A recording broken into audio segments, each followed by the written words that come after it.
Assalamu alaikum dear friends. This is Sadanjum. Today I would like to discuss about the key factor of success, that if we wanna be a successful person, then what should we do?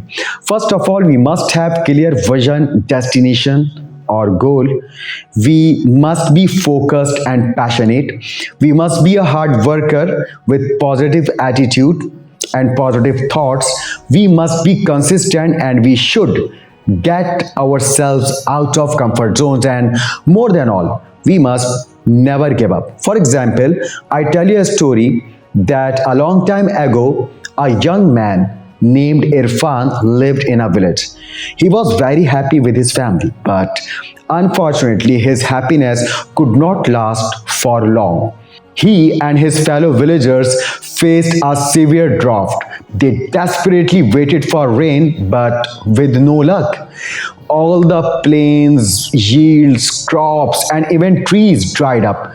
The cattle of the village started dying, and the whole village had to fetch the water from distant places just to live.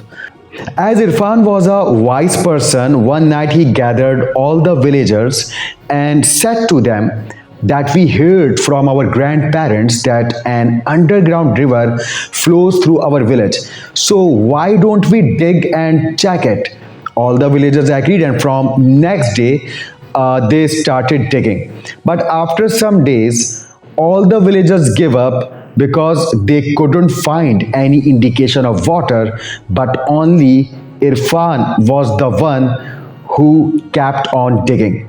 When his fellow villagers advised him to give up, he said, "We have no choice, and I believe that Allah will not my efforts go to waste." And finally, one day, Irfan found water. So his attitude of not giving up saved the whole village. So we have the conclusion that if we work hard and if we don't give up, one day Allah's help will definitely come and we will be successful. And you often listen that a quote of Imran Khan, "You only lose when you give up." So I hope you like this story. We'll meet again inshallah. Till then, Allah Hafiz and take care.